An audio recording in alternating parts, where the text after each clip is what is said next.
So it's Monday night, January 26th, 2000 or yeah, 2020. Um, the day Kobe Bryant died, and kind of had some thoughts. I don't know why I feel like talking about this. Um, this morning at 3 a.m., I woke up and drove my wife to the airport to fly back east from the coast here in California for a training in the Midwest, and I just woke up with this really weird feeling like something was going to happen, and I started thinking about like, gosh, what would happen to me and my family if my wife died in a plane wreck? And about 10:30 this morning, my 13-year-old daughter came out of her room and said, "Dad, Kobe Bryant died in a helicopter wreck." I was just like, nah, that's got to be like fake news or whatever. And sure enough, ended up being true. He and his 13-year-old daughter Gianna and um, 7 other people um, kind of been watching tributes and um, listening to things and seeing things on Twitter. And he and I are about the same age. I'm 44. He's 41. Have daughters about the same age. He has 4 daughters. I have 5 daughters. Um, and my heart just hurts for his wife Vanessa and the other kids, and can't imagine the thoughts. Um, Father and daughter going down in that helicopter together. Maybe Kobe was in the pilot's seat. Maybe he was sitting next to his daughter and holding her. And he was there for her first breath and for her last breath. And so my prayers go out to Vanessa and the other kids. But as I was watching the tributes, more than anything, people were talking about his relationship with his girls and the type of father that he was. And that was a greater legacy than anything he had accomplished in sports and in business. It made me think about my own life. When I die, whether in a moment from now, 50 years from now,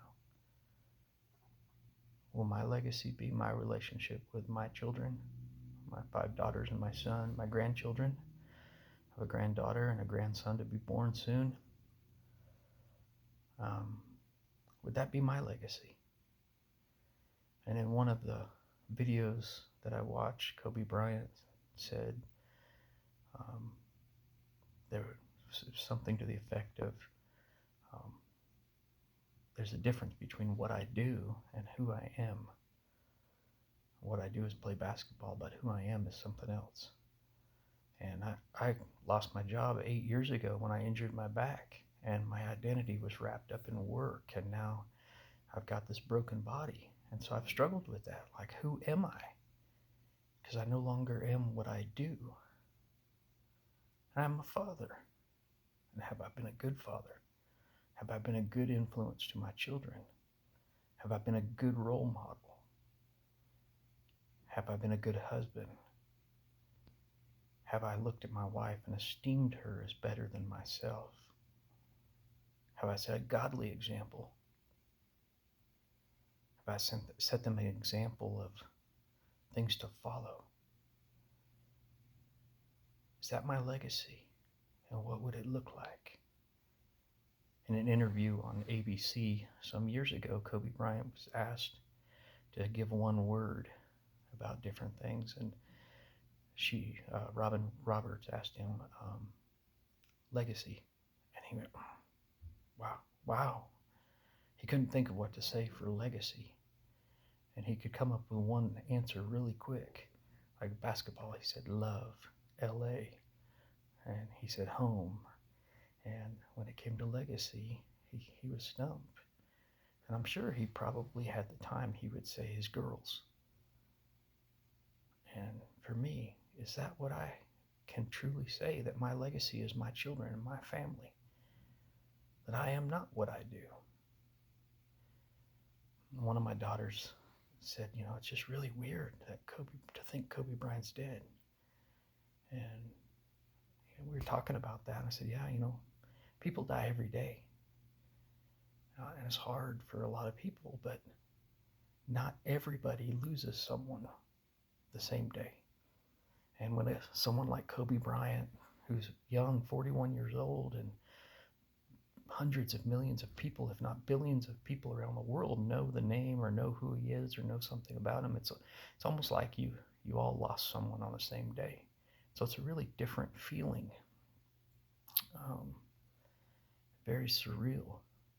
Being the same age, I've been a Laker fan since I was 1980. Since 1980, I'm about 5 years old, watching on KADY TV. I remember James Worthy in like 83, 84. KADY TV, the only station worthy of the Los Angeles Laker basketball. Been a Lakers fan for nearly 40 years now. I watched Kobe come into the league, 1996. I was still playing basketball. Not professionally or collegiately, but I was still playing every week. And watched his career go from one end to the other. And, just a very different thing. And the Bible says that our lives are just a vapor. And that's true, whether it's 41 years, 41 minutes, or 100 years. And then what? Eternity, forever, just gone? Just dust? Reincarnated? Life everlasting? Heaven or hell? What are those things? What is our hope? Where is our hope in? I know Kobe was a very devout Catholic. As a Protestant Christian, that gives me good hope that there is eternity for him and his daughters. But it's not because of what they've done. It's not because of who they are. It's because of what they believe in. The Bible says that if you confess with your mouth Jesus is Lord and believe in your heart that God raised him from the dead, you'll be saved. Saved from what? An eternity apart from God. An eternity separated from the love of God, from the light of God, from the glory of God, from heaven and a creation of a new earth. That's the hope that I have for me and for my children, my daughters and granddaughter, my son and grandson, and my wife.